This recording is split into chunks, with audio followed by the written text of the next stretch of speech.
All right, so nice to see everybody. Go ahead, have a seat on something, a block, bolster, the floor, whatever's comfortable for you right now, just to make sure you don't have any tension in your back or your feet. When you sit cross-legged. It'll camera down here a little bit. You can see the dog in the demo. Cross the shins, one in front of the other, and make sure the foot is underneath the knee. Flex your feet, pulling the toes back. Place your hands about the middle of your thigh. Press down, lift your spine up nice and tall. When you lift the spine up, keep that lift, but then drop the shoulders down. Don't squeeze them back. Don't push them down and forward, of course. Just draw them down away from your neck. Let your head stay lifted. Press your hands into your thighs again, taking another deep breath. Try to take that one really up into the lungs. And as you exhale, draw your back ribs towards each other. Stretch your side ribs forward. Lift your front ribs up. Keep your chin neutral. Because when you lift the spine, the neck is part of the spine, so lift the whole spine. And then relax your shoulders. Keep the spine, keep the back, keep the ribs. And breathe into that space you've made. And let your eyes close for a moment. Breathe into that space. And notice when you're here holding that lift, are you constricting your breathing in the lungs at all? Keep the eyes closed when you go through this. This is not a thing that is about sensory of the eyes, but taking our awareness through feeling the most subtle thing, the breath. So when you take that breath in and you feel the lungs start to expand, feel the direction they expand into. The back, the front, the sides, the top, the bottom. And you can tell where you're not lifting your rib cages or where you're constricting down instead of lifting up in that spine and rib. You're going to feel your lungs press into one part of that rib cage on the front, back, sides, or top faster than the other. And even though your intent is to take these techniques in and let them adjust the body, change the body, right? Or you're on that road of going to the metaphysical, spiritual side of it, you're asking for this change. And one of the things that I've learned over 18 years of doing this, either myself or with others, is that sometimes we are our own worst enemy. Even if our intent can be for something purely good, sometimes we don't know how to make that manifest. Sometimes we don't know how to hold our ribs up so we can take a full breath. So as we go through the practice tonight, my friends, become aware of that. When you start moving through the body and you feel the stretch or you feel the mental state change, are you fighting against it? Are you working with it? And not just being on the mat. You're already put in to be here. You're already wanting to work with it. But yoga is a microscope or a magnifying glass that shows us things that aren't as obvious. You might have fear about moving a hip and start to restrict that movement, even though it does not hurt. You might have emotions come up in various poses. And those are all valid. Everything that comes up is okay, but recognize what you're putting in front of you, what challenges you're creating for yourself, right? With belief in non-true things, right? One of the chitti-vrittis is belief and untruth. So even though your hamstring may move, you may say to yourself, or I have said to myself, I'll give you an example, man, I'm really so tired of this hamstring being tight. It's moving fine, but I'm creating my own barrier. So my offer is tonight, friends, let the practice continue doing what it does. showing you that there might be a different way, and then work with it. As we go through the poses, shift your language slightly. Even if you have no language for what you're going through to yourself, give yourself some language. Make it positive. Make it something you want for yourself. Let the practice help you create something bigger or different than where you are now. Put in, as my teacher would say, your sweat equity. Tonight, I'm asking that for your words about yourself, your thoughts about yourself. The poses will be challenging, but the real work happens when the hamstring is already stretched, and then after, and so forth, and every day past that.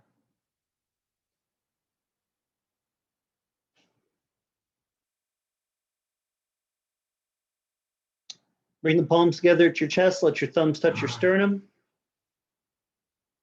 Keep the chin lifted. We'll Om shortly 3 times and begin. Take a nice breath. Om.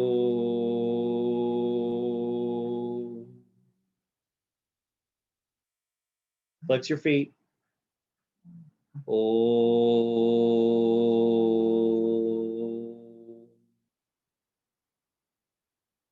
Back ribs in, side rib forward, front rib up. Om.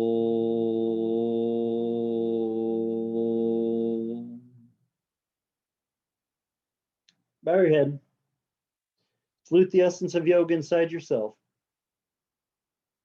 Bring your hands into your lap. Let your head rise and the eyes open. All right, so nice. I'll always had some people sneak in. Great. So good to see everybody. Let's go ahead and start in a standing position. Come up off your mat. I know, you sat there for so long, got so comfortable. Now we have to work. Stand wide on your yoga mat with your feet 3.5 to 4 foot apart. You like the dog do down. So with your feet 3.5 to 4 foot apart, turn your toes out slightly. It's going to sound funky and weird. So your toes aren't pointing straight in, they're turned out. Cole's got here. So with your toes turned out like that, place both hands on the top rim of your pelvis, right where the ilium rolls, or the ilium rolls to the notch and back, and press down. Your elbows can be out wide like this. Just make sure your shoulders don't come up to your ears. Pull your shoulders down, and as you pull your shoulders down, press your hips down with your hands. Lift your spine up nice and tall. Flex your thighs. Fold forward, taking both hands onto the floor, but keep your spine straight, keep your legs active, and notice your weight went into the front of your foot. Try to put it back into your heel. Keep the thigh flexed. Place your hands on your hips, stand your body back up for a moment. Now we're going to work this in a few stages of getting up and down through this motion. The reason I'm having you stand with your feet turned out, going down into Pasadipodottanasana, or standing straddle stretch, is I'm asking you to be aware of how much your thighs have to work to keep your balance in this. Now, this is important for a lot of our standing poses where we hinge the spine forward, standing, seated, or variation. So think about pulling your quad, front muscle of your leg, up towards the hip as deep as you can, and keep the weight in the heels and the front of the foot and fold forward. Try to keep your toes from doing cat mudra, where they dig the nails into things.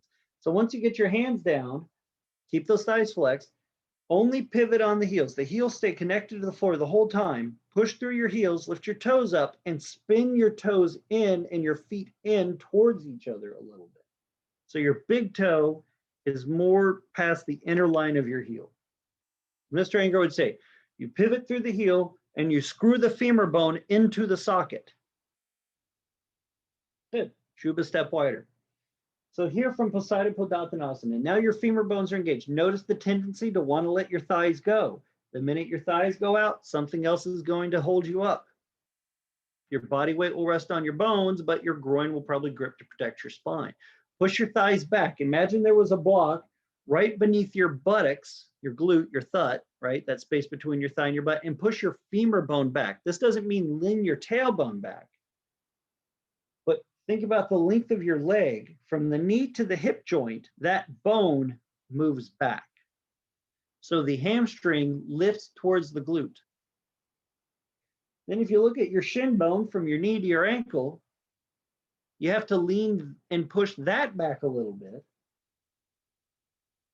So your calf stretches from your top of your calf into your heel. It's a splitting action. It's two parts pulling away from each other. The base form that I've talked about in every yoga pose that Mr. Angar said, two parts moving away from each other create space. So if you want to stretch the backside of your leg, you have to think about the length of your leg splitting into two, not just from your knee straightening. Your knee can be very soft and bent and do this. This is about muscle engagement and flexion to create stability. And from stability, we get a lot of other stuff. But this is nice. So now keep your left leg where it is. Turn your pivot on your right heel. You can bend the knee, I encourage you to, and turn your right toes all the way out, and then take both hands to your right foot, walking your hands along the floor. So you're swinging the pelvis. When you walked your hands to your right foot, what happened to your left leg? Did you lose the strength of the front of the leg, moving to the back of the leg to lengthen it? So your calf still stretches to your heel. Your hamstring stretches to your glute to lift the glute up. Straighten the right leg just for a moment, keeping your hands on the floor or on blocks or on a chair, whatever you need to lengthen the leg comfortably. And notice if the leg doesn't straighten first, completely the first time, that's fine. But then start to think about the action of your back leg with the front. If your right hip is moving back, your left hip moves forward, right? Two parts moving opposite. So roll your left hip forward towards your right foot. Any degree, left hip forward towards the foot. But feel that much movement, however much it was for you. Can you flex your right thigh and move the femur bone or the right hip back to that same action? Both parts need to be in an action of movement to create stability. It'd be like putting, a teeter-totter, putting weight on one end and not the other, right? You put all the weight on one end, it hits the ground, the other side's up in the air. Everyone bend your right knee a little bit, not a huge amount, just enough that you have some hamstring release. And now, keeping the knee bent, flex the top muscle of the leg, just like you're doing on the back leg, the quad, and pull the right knee towards the right hip. So the right hip goes back, then straighten the right leg. Use the right leg muscle to guide the movement, to encourage the movement of the bone in the hip first. Woo! All right. So now, the fun part. Keep your left and right leg as it is. Take both hands onto your hip. Try to lift your spine up, bring your body up, but keep your hips level. Right. The up and down action in all of these poses are quite interesting because you can get a lot of different back and body adjustment from the rise, the coming in and out of these poses. Like Mr. Angaro is very focused on the getting out part a lot. So with your hands on your hips, your index finger and thumb right there at the top rims of the pelvis, see which hand is higher than the other. Don't be afraid to look, right? Dhyana, or the sharpening of awareness in yoga, is a part of using the senses. So now, which hand is farther forward, which hand is farther back? Probably your right hip will be a little more forward than your back, but still ask that left leg to help move the left hip forward as you ask the right leg to move the right hip back. Lift your spine up tall, move the shoulders down away from your neck so your ribs open. Exhale, stretch forward, keeping your hands on your hip. Push your hands into those hips so your side body feels flexed. Then when you've gone down as far as you can take your hands to the floor, blocks, or chair. And then see the difference from how you got into it, where we spun the body around versus stable to extension. Neither are wrong. Neither are right, but each one is going to offer you a different level of flexion to the muscle, back, and spine that might be beneficial for you. If you have a lot of back issues, and you sit a lot, most likely a lot of getting in and out of poses. I don't mean just swing your spine up and down, but focusing on not how deep the stretch is in the depth of the pose, but how stable you can be getting in and out of it will offer you a lot of very interesting benefits. All right, to that though, bend the right knee slightly, turn the right toes in, walk your hands back to straddle. So you rotate on the heels, you walk the hands across. Feel the hip difference now, one side to the other. Pause for a moment. Think about the muscle and the bone between the knee and hip joint, your quad, your femur bone. Move it back so the butt goes up. This doesn't mean push your spine down, but just think about pushing down through the leg and letting that hamstring pick that muscle up. And then stretch your calf down towards your heel, whatever that begins to feel like for you. For me, I had to learn how to flex the calf and then push down through the outer heel to create that. And then feel the difference, one hip to the other now, because I can see a difference. Trust me, even on camera here. Walk both hands to your left foot as you turn the left foot out and bend the knee. Start with that left knee bent. But then keep your right leg in it. That right leg muscle is still stable, broadening the back side of the leg. Even though the right toes will turn in here in a moment, the right hip will roll. That should not change the lengthening action of the leg. So spin your right toes in a little bit more if you like, and then stretch the back side of that leg again. Let your hamstring lift your right glute up. Let your right calf stretch to the heel. Then left hip goes back, right hip rolls forward. So length your left leg, your left outer hip, pull back as much as your right one wants to come down towards that left foot, or should. I won't say it wants to. Tight's tight. Ooh, don't be afraid to use blocks, chairs, everything like that. Right. Use saucepans if you need them. Right? Go to you get your cabinet and use something to help. Books work. Good. Bend your left knee a little. So we're not going to tech it out as much on this side. We'll still give you about the same amount of time on each side, but we're not going to detail it out. With your left knee bent, so the tension from your hamstring is gone. And the reason I want your tension from your hamstring gone is that will give your other muscles a chance to feel like they can move. Flex your left thigh, move the left hip back first, and then the right hip forward slightly, then straighten the right leg. Ask that large muscle between your knee and thigh to move that hip before the knee is involved.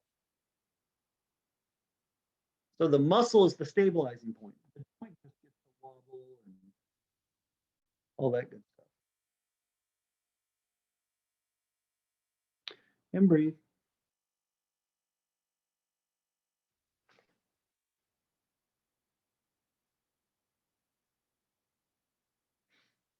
All right, place both hands on your hip. Keep your legs, right? The legs are going to pick you up. Hold. Push your hands into your hips. Stretch your spine out. Pick your spine up. Hands right on the hip bones. Kind of check. Which one's higher, lower? This one you can kind of even out. If your right hip's higher, pull your right hip down. If your left hip higher, pull your left hip down. Front to back isn't as much. This is an asymmetrical pose. So one hip is going to be forward more, but you still don't let it stay in a full rotation. You're just trying to encourage it towards symmetry.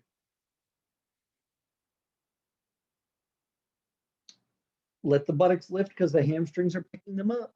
And then extend out. And then once you've extended out, then your arms come down.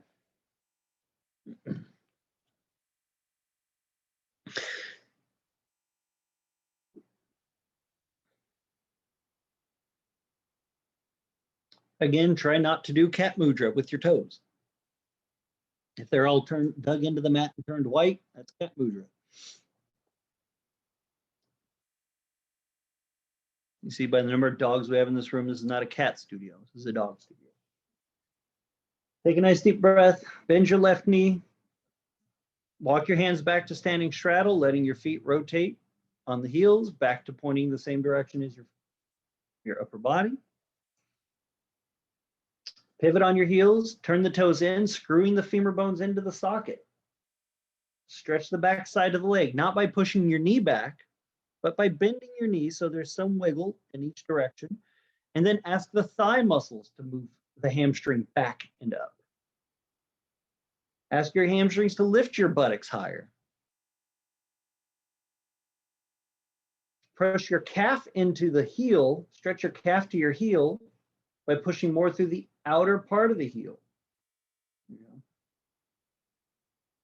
Now walk your hands back a little bit more in line with your feet if you are of that flexibility. If your hand is on blocks or on chair, do not walk your hands back in line with your feet, but enjoy the amount of stretch you're getting now.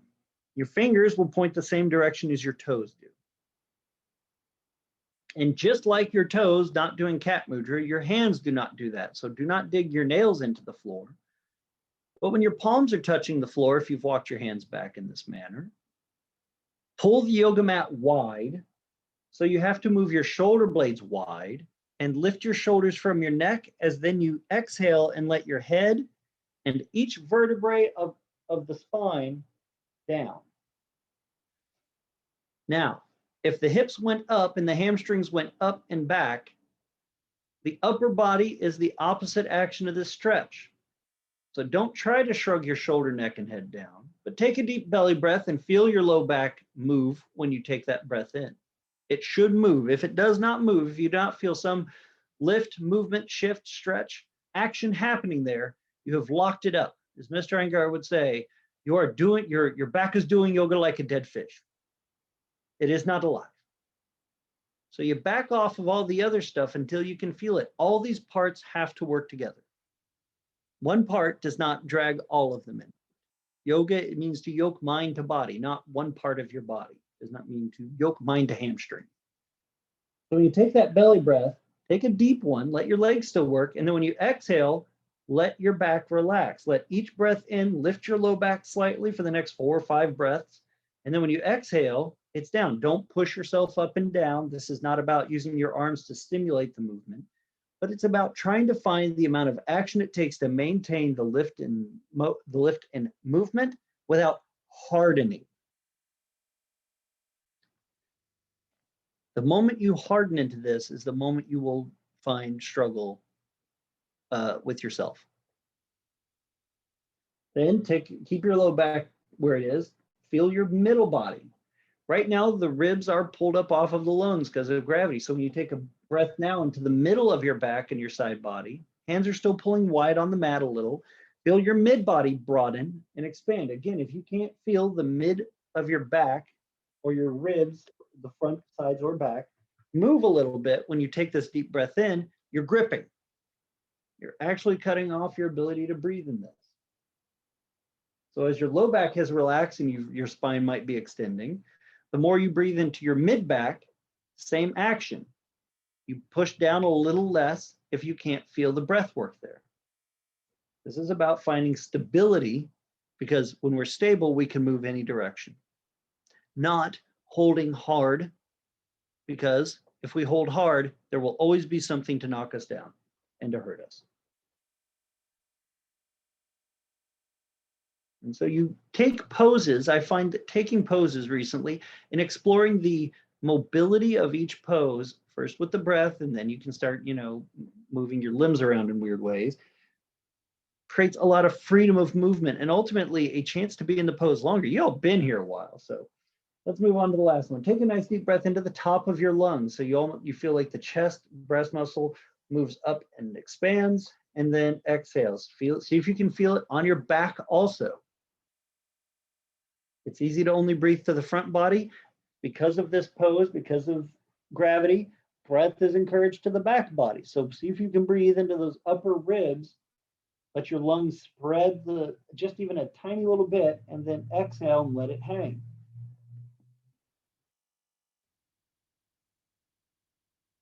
So your hamstrings lift your buttocks and back. Your upper body is the extending force away from. 2 parts moving away from each other makes space. All right, last couple breaths. I know, oh, thank God, you've been here a while. Straighten your arms first on your next exhale, lifting your chest up. Turn your right toes out, walk both hands to your right foot. Try to keep your left leg working.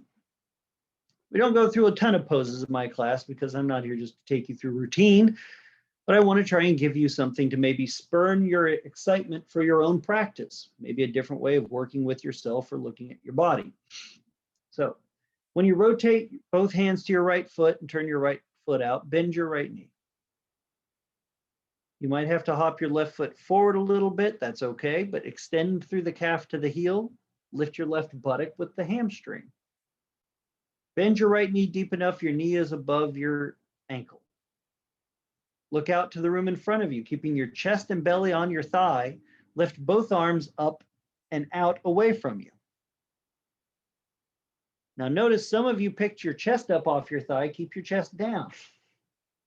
Stretch your arms long and shake a little bit.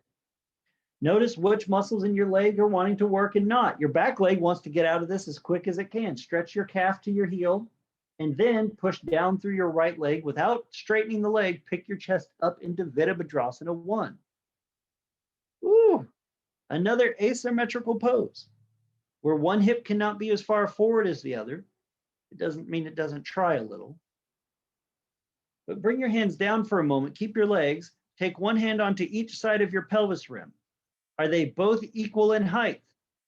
Or has one come up higher than the other? Don't be afraid to look. It's okay to look at your hands, right? We're here to learn. That does not mean I want you to be a perfect student when in front of me. I needed to be a flawed student in front of my teacher so he could teach me. I had to accept the fact that being a, what is it called? A graceful failure leads to a humble master. So when you bend that right knee, let your hips go down equally, right? If pelvis is going down, what's the part that moves opposite to make space? So push your hands down, lift your ribs up. Front and back, get the extension of the spine. If the right knee goes forward, your left calf stretches to the heel. And then stretch your arms up and let the arms help lift the ribs as your legs support your hips going down. So bend that right knee and let both sides of your pelvis come into the legs. Oh, how much more do we have to do with Warrior One? I don't know. How many years do you want to do yoga? 10 seconds for 20 years? It's going to teach you a lot. Take a breath, keep your right knee bent, lay your stomach to your thigh, extend, elongate the body, stretch your left leg back in through the heel, right? As your upper body goes forward, your left leg works. Place your hands on the floor, walk both hands back to standing straddle, turning the right toes in.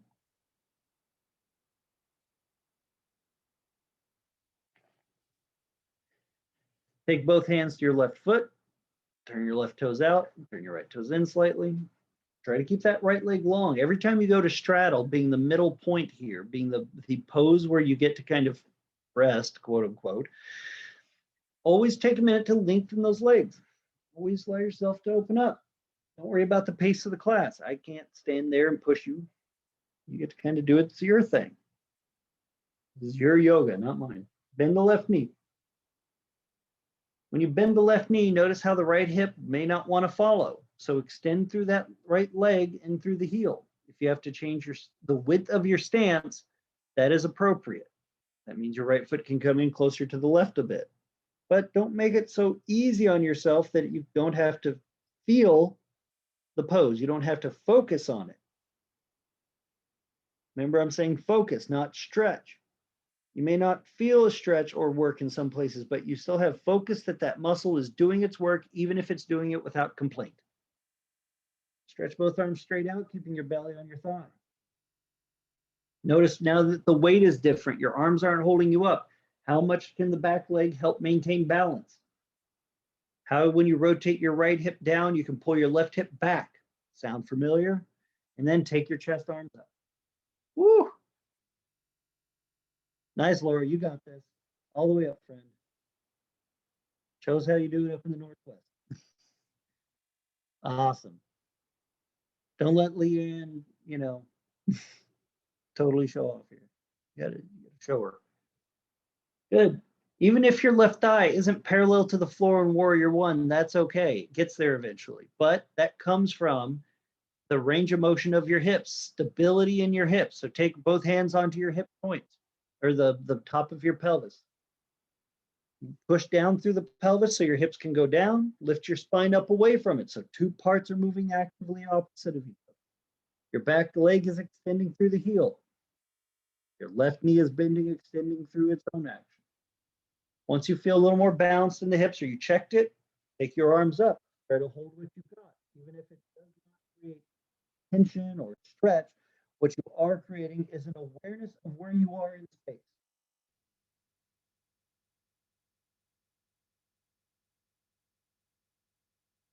Take a nice breath in. Let the upper spine lift. And remember, your upper spine is your neck because your neck is part of your spine. Exhale, fold forward. Take that belly to the thigh. Hold for a second. Take a breath. Challenge yourself. Like, this is the time to fall and wobble because the teacher's here to support you. Hands down. Very good. Walk yourself back to straddle.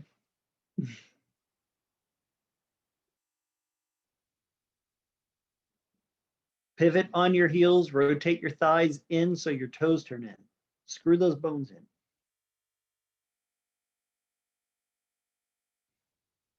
We won't stay here long. Just take a minute and reset. Take a breath or two. Because we're about to go to seated. That's always fun.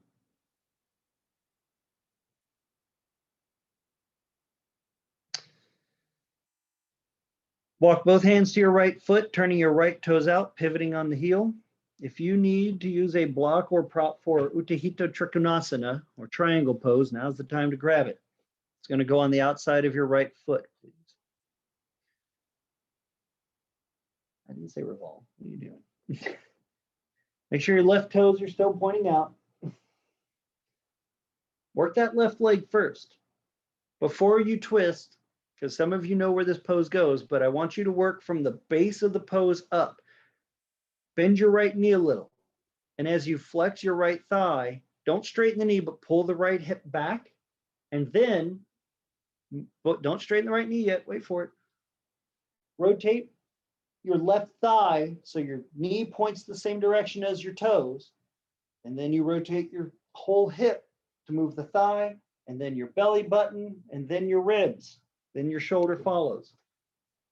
You should almost feel like your body weight has to shift to the backside of your body to do this. That would be correct. The weight comes out of your groin. The weight comes out of your groin and goes to the glute. So with one hand on the block or on the floor. Everyone bend your right knee. At no point did I say straighten that. It's not, don't bend it to side angle, just a little soft. Think about, you take your left hand onto your left leg on your quad. Bring your hand down. Right there, where the quad is at its largest, push your hand into that and push that quad back. And then flex your buttocks, especially the right one, and move the buttocks towards the bone. Then take your left arm up.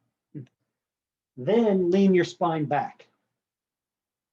Lean the upper spine back. That's your neck. Ooh. Then you may straighten the leg. Oh, look, everyone's so aware. No one's saying anything. They're all working so hard. Take a breath. Everyone bend your right knee. Hold. If both hips are going towards the feet, which is what happens, where does your spine go? Goes away from your hips, yes? But remember, the ribs are also part of this. So are your right and left rib cage both moving away from the hips, not pushing up, not pushing down, but can you think about your bottom right ribs moving away from your right hip as you straighten your right leg again, moving your right hip away from your ribs?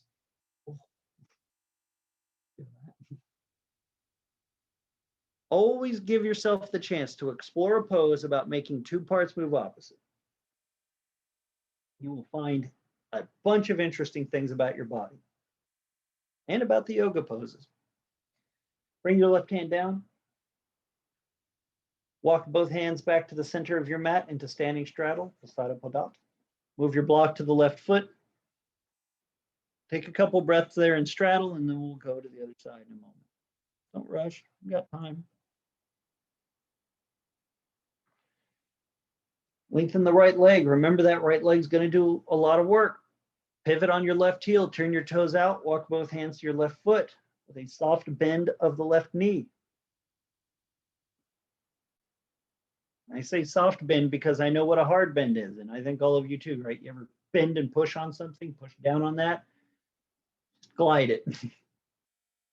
Left hand on the block, rotate your right thigh first, then your pelvis goes, then your ribs go, then your neck goes, then your arm can go up. Left knee is still slightly bent. Don't go into the hamstring on this before you set the spine, at least tonight. Take your right hand onto your right thigh muscle and push it back. So you feel that right quad have to engage. Let your right hamstring pick your right buttock up as then you flex your buttocks and bring them forward. Ooh. Stretch your ribs away from your hips, especially the left rib stretches towards the left armpit. Because then you may now activate your left leg and push your left hip away from the rib towards the back foot. And then your arms can go in the air.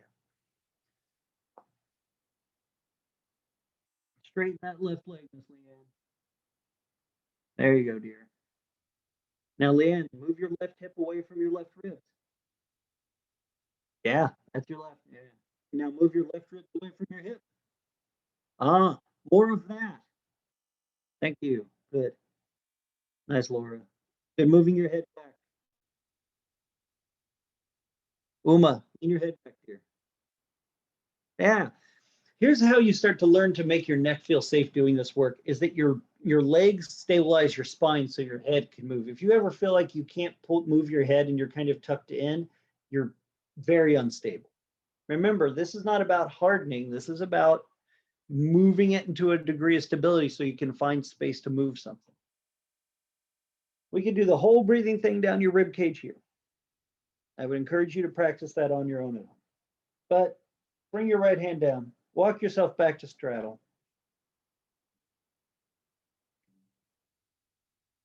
Pivot on the heels at the same time to turn your toes in. Do not do one then the other. That will encourage imbalance formed from left and right side dominance. But if you turn them both in at the same time, that will encourage both to work equally or at least learn to do it in tandem, which can help balance. All right. Nice. Take a nice deep breath in. Place your hands on your thighs or on your hip joints. I'm sorry. Pick your spine up. Bring your feet together. Tadasana. Oh, she hopped. That's nice.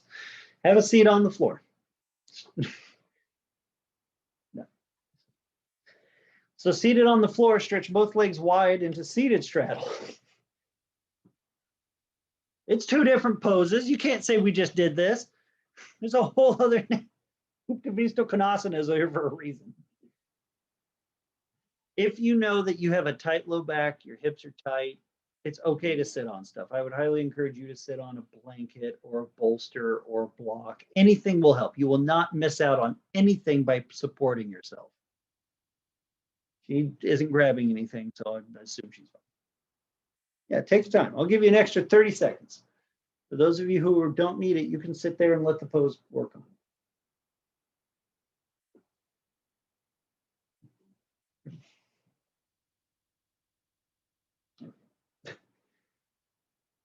All right, Uttanasta Konasana. Very similar to standing straddle. But the effect of gravity on the spine is different because the effect of weight on your pelvis is different. The legs still work very hard here, but the first thing we want to do is help flex the thigh muscle. When I was first taught this, and forever ago, I was taught to flex all the toes back and to try and press the inner thigh muscle down into the floor. Try that for me. Use your hands on the floor next to your hips just to lift your spine. Just feel this out. I want you to kind of have a little bit of before and after. This is not a bad way to do the pose. I still teach this in some cases because there are certain muscles that when you pull the toes back like this, it's called dorsal flexion of the foot. You see here, toes come towards the knee. but you can see you're kind of showing it off right now. If you push your knee down, your heel comes up. This is hypermobility. Do not do that. What I have come to understand is if you look at your feet, did your feet look like this in standing straddle? The sole of your foot was turned more away from you in straddle. Remember, if you're standing with your feet wide, your foot rotates. So turn the sole of your foot, including your heel, towards whatever's in front of you, and then flex your toes back. And your thighs have to work twice as hard, because this is the same shape where you're rotating the foot from this to this that you are just standing on. So already you have taught the muscles of the leg to extend in this form. So as you rotate the foot, your toes may not want to pull back. They may get kind of weird. That's okay. We're here to play with what we got, right? Rotate the foot. And now, this last little bit, and then I'll shut up about this. When you rotated the foot, point the foot slightly and try to stretch your Achilles tendon down. You might get a calf cramp in that. By pointing the 5 joints, but pulling the foot back. I call it Barbie foot, right? Looks like a Barbie. If you rotate that a little bit and extend, you're extending the calf into the pose. Hey, Dustin. Yeah. When you lean way back, we lose you from the microphone. We can't hear you. All right, sorry about that. Okay. Right. She's the producer. She's trying to keep me on point. That's good. That's great. Now she just needs to do the pose. Now turn the sole of your foot towards me. I can see you. This is the problem when you have the camera on. Now reach forward, grab your big toes. If you cannot grab your big toes, you may use a strap. Use your hand to help pull that big toe to rotate your foot in. We could have done this standing, but I did not want to be so mean. Here I will be. Push your foot against your hand a little bit and bend your elbows so your hands pull against your feet. Both have to work, and feel which one does not want to do it, because I promise you one does not. One of the things that I've heard over the years people say is that if I grab my big toe, it hurts. And that is true, but you can also strengthen the muscles that hold the big toe in place and help bunions and hammer toes if you push that toe against resistance. So where your fingers are hooking it, unless you are in pain holding your big toe, flex your foot and push against your hand and notice which foot's weaker, which leg is not flexing to do so. Because if you're doing this seated, I promise you're doing it standing. And that might be how you lean and tilt your body. So try to turn the sole of the foot to face the same direction your chest is. Pull back on the big toe, so it's folded back, and then you push it into the hand, and then lift your heart up. And think about the exact same thing that was happening in standing straddle here. Can you use your thigh muscles, where my teacher would say, push your inner thigh down? I'm saying, pull your inner thigh into the pelvis, into the groin, to push your hips back. So then you lift your ribs up away from your pelvis. If you were to think about somebody coming in and hooking your fingers into your bottom ribs on the side of your body, can those lift up and then move away from your pelvis? If you're strong in your legs, you can take your fingertips to your rib cage and actually the sides of it, pull back towards your back ribs and pull forward, like you're widening the back and dragging the back away from the pelvis. Just any degree, kind of experiment with it. And if you can't feel it move at all, you probably need to sit on something to give yourself some mobility. Take a breath. Exhale, bring your body up. How do I feel? Yeah, not bad. Now, fingertips on floor next to your hips, lift your spine up. Just the fingertips, right? Don't smash your cupcake, don't palm it, fingertip it. Lift. Let me think. Move your left hand to the inside of your legs, so your left fingertips are on the floor in front of you, but they're close enough that you can push into them, and twist to your right any degree. Rotate the body. Keep your legs. Hell, keep your feet if you can, because notice the minute you turn to your right foot went off that way. Your left foot turns in easier now. Huh, curious. The reason that is true is now you are putting more weight to the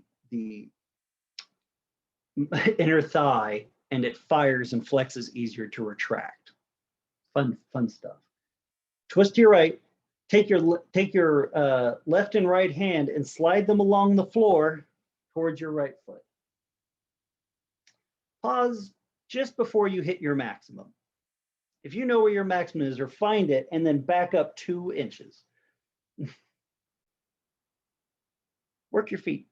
The foot still rotates, the toes still pull back. Flex your inner thigh muscle and retract it into the glute, especially on the right side. So remember, in chest to knee pose, the right femur bone moves back, the left hip moves forward. So let your left hip go forward slightly. You'll feel your left buttock start to rise. That is normal. Oh yeah, but the leg is still trying to be stable. Good. Now, if you are in deep awareness here and you can feel everything, then you need not go any further. You're in the pose. If you want more, take both hands to your rib cage on the side ribs, pull them back and pull them forward away from the hips. And then notice how much twist you lose and how much you can regain from working your legs again.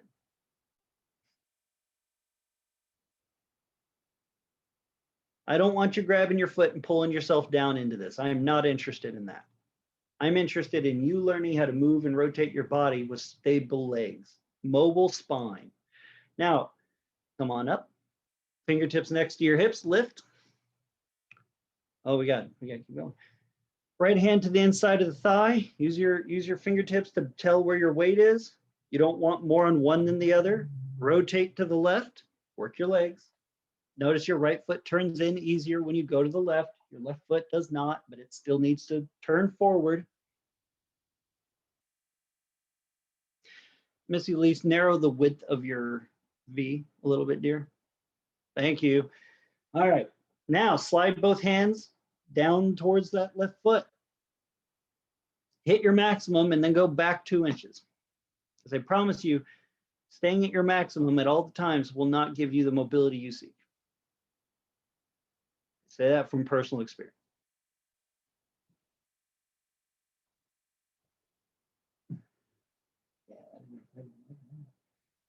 All right, you've started the movement.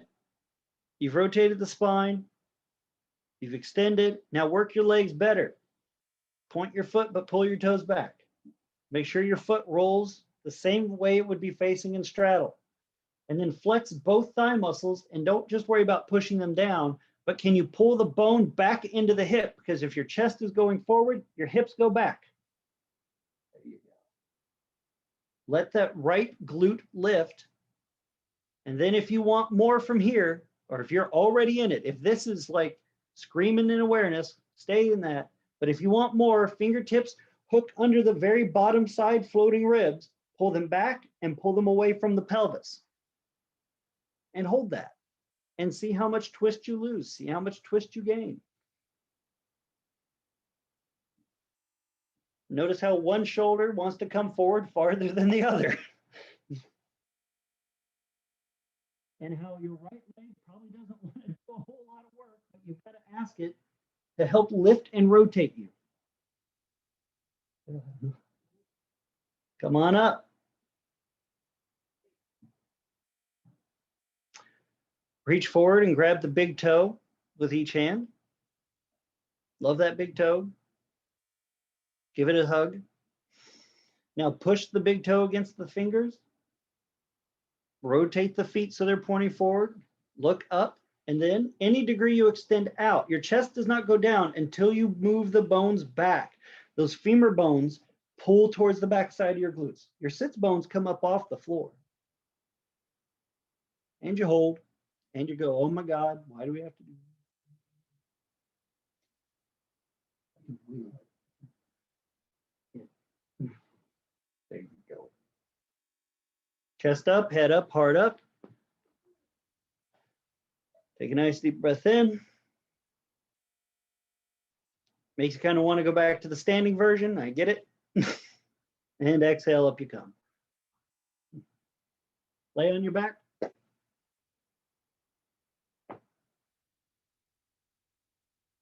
Don't get too excited yet. It's not that time.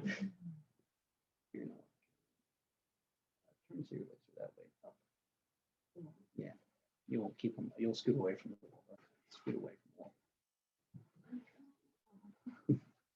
Laying on your back, lift both legs straight up into the air, taking both arms wide out to the side of your body.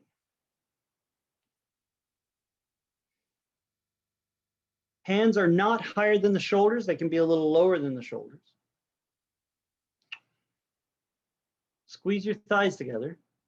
Rotate your thighs in towards each other. And now take both feet towards the left hand as far as you can go without your legs touching the floor. This is your range of motion. Come back up as you exhale. Notice for some of you, when you took your feet to your hands, your legs kind of magically fell away. Try to keep them up.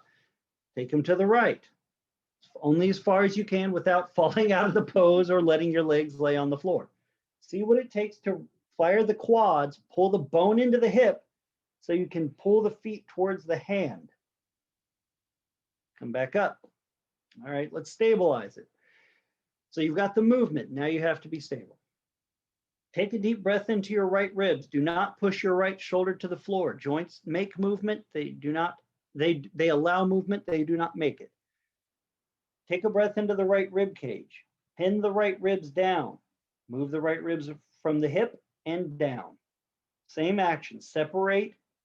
You know that the legs are going to go one direction. Already start to make the opposite direction with the rest of the part of the body. Right ribs move away from the hip and down. Exhale. Take both hands towards your left, both legs towards your left hand. No. Only go as far as that you can go down smoothly and then exhale, come back up. Pull the left ribs away from the left hip away from the ribs. Pull the left ribs down. Take both hands to the right.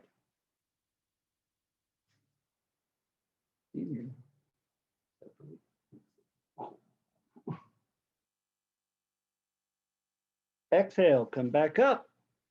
Now take your feet about 4 inches apart, 5 inches apart. Keep them strong. Twist the bones in. Right ribs move away from the right hip and down. Take both legs to the left, keeping them about 5 inches apart as far as you can.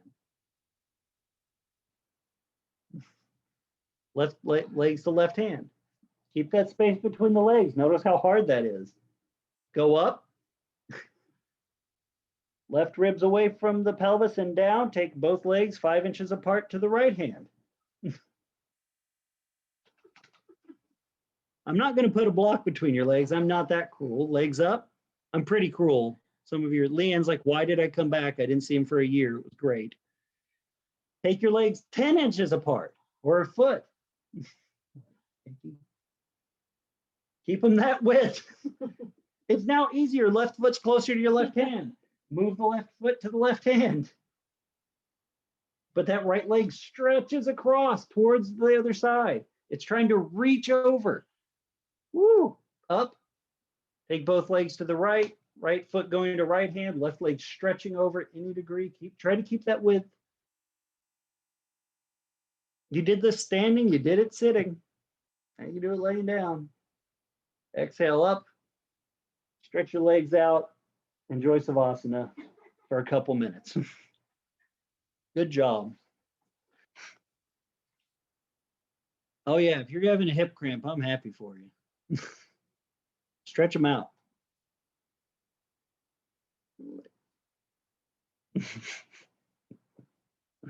Oh, look, Lisa's doing the stuff you taught her. Let your eyes close, friends. Take a few moments with your breath and check in with what happened for you in this. What's your language about your practice, about your growth, about your time in this work? And is that the language you want to share with the world about you? There's times to share the dark parts of ourselves or the things about us that might not be great. There's always that space. But then that is also true that there is time to, be in the sunshine, as it were. There may be a lot of rain and clouds on your day, but if you only tell yourself that story, you might end up missing the sunshine when it comes through and what it reveals about you. So look at the language used about yourselves, my friends. Recognize what might have caused it.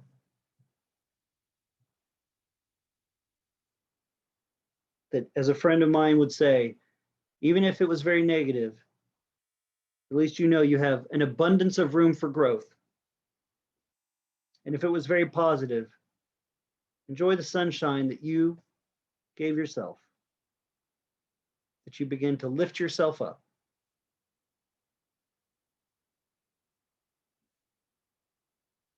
Because yoga is not here to tell you you are right or wrong.